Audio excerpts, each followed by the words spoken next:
The last time we spoke was in Asheville. Thank you for that. That was a wonderful gathering and such a special place that was held at. So when we spoke, the way we kind of ended the conversation was you told me to go back to, I think you were saying to go back to the island that I came from, go speak to the dolphins, and then we would meet in LA and we would speak further. I got on a plane and came to LA. I couldn't do anything otherwise. What did the dolphins tell you?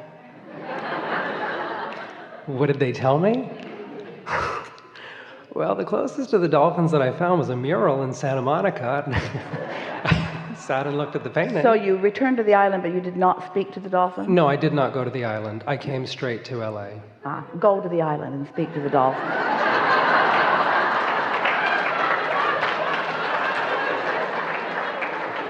We're just messing with you. So what do you want to talk about? Because there's a lot going on here. Focus, and let's talk for 8 minutes. 8 minutes. You have 8 minutes. See, that's what's amazing. When I was sitting back there, something said to me, don't put your hand up now because you're not going to have much time. And I put my hand up anyway. It hasn't got anything to do with the timing. It has to do with your readiness to hear. And so there's so much dynamic that's going on here. We want to focus and everyone to benefit from that, you see.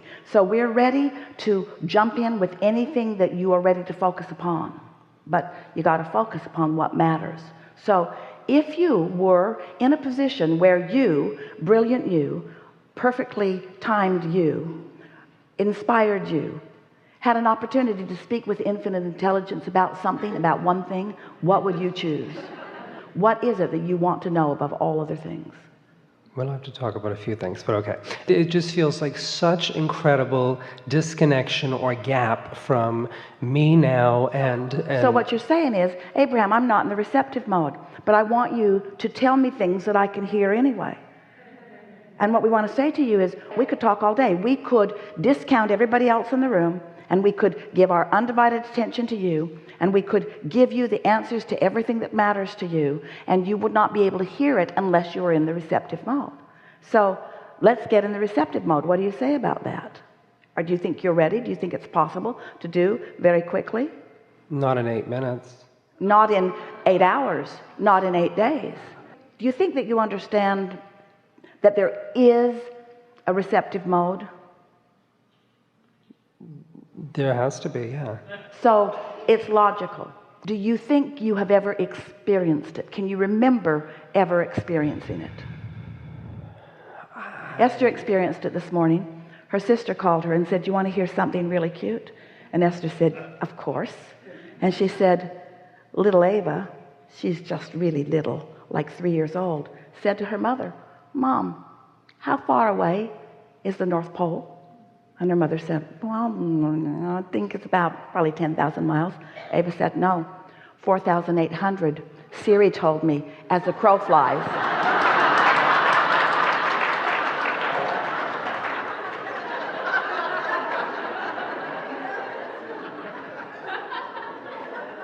Well, there was no way that Esther could not be in the receptive mode, hearing that. In other words, she thought about it all morning long. She just played it over and over in her mind, thought about how incredibly wonderful that is, how these little ones are tuning right in. They know where to go get answers. And the funniest part of it was how she played her mother.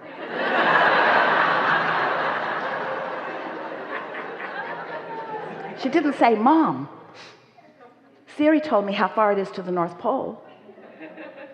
She's a little tiny girl wanting to examine and understand how much she can rely on what her mother says. Because she innately knows that she's born with her own guidance, you see. Her own guidance that will lead her on her path of least resistance. Her mother was going to take her well over 5,000 miles out of the way. And so we just want you to try to relax and lighten up a little bit and to trust. But we can't zap you with trust. You got to find it. And we can't encourage you to complain to us about what you don't know, because that's the opposite of what you've got to do to get to where we know you want to be, you see. Okay. So we can't engage in an 8-minute or an hour discussion while you explain to us how confused you are and how hard it is. That's not going to get you where you want to go. And the reason that we called you up here is because we can feel the power of your desire.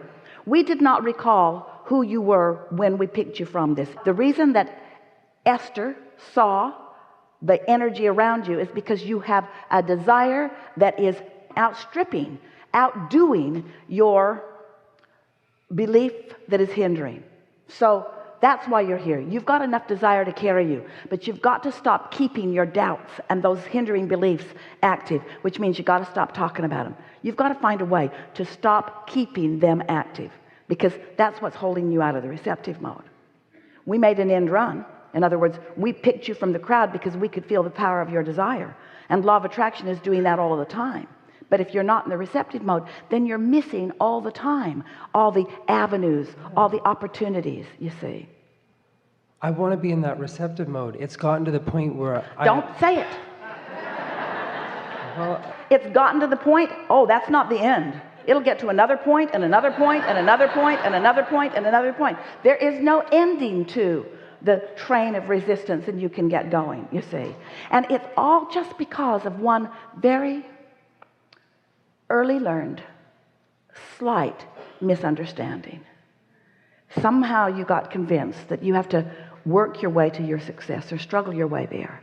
If we could zap you with something, it would be you understanding what we understand about your value and your worthiness. If we could just infuse you with that, and then just say, now just go to sleep for a little while, and when you wake up, all that self-doubt will be gone, and all that self-recrimination will be gone, and all that measuring yourself against others will be gone.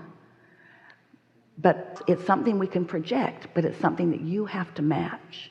So that's what we thought this might be about. We thought that we could love you enough and know who you really are enough, and recognize your value and your talent and what's coming next, and shine a spotlight on what we know as you, and revel with you in the desire that keeps being born within you, to sort of convince you just for a little while to just try not to beat the drum of what's going wrong, and just for a little while count your blessings, even if they don't look like they're very many, and even if it doesn't seem like they're showing up very often.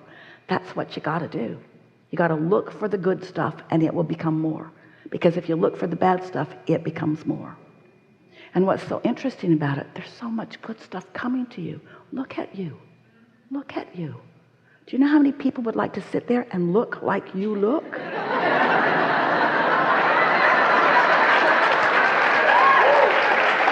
In other words, your appearance is one of someone who has it all together.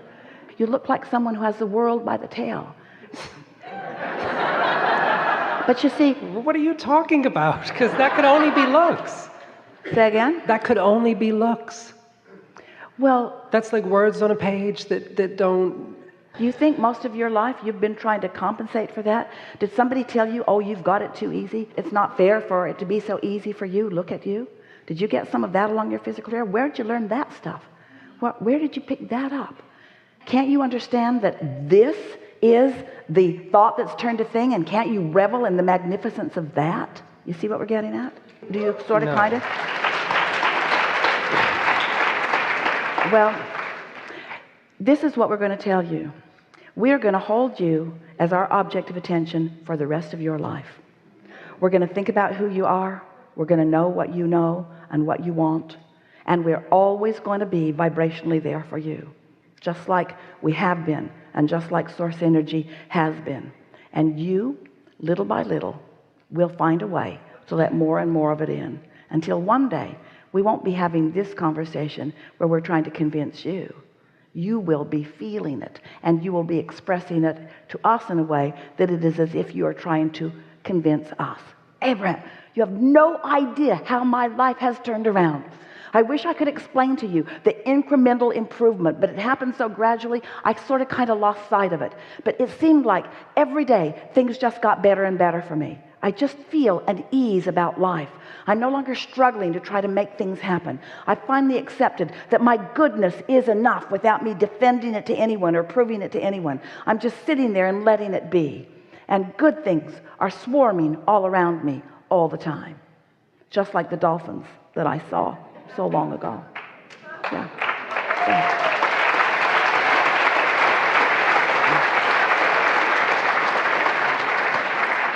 Try to feel understanding when we say to you, it's going to be okay.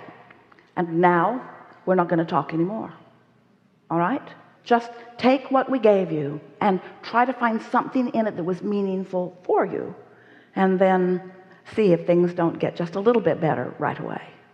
Yes? Say yes. Say yes. You know, so much to ask. Say yes. Yes. Yes, yes, yes, yes, yes. Yeah, yeah, yeah.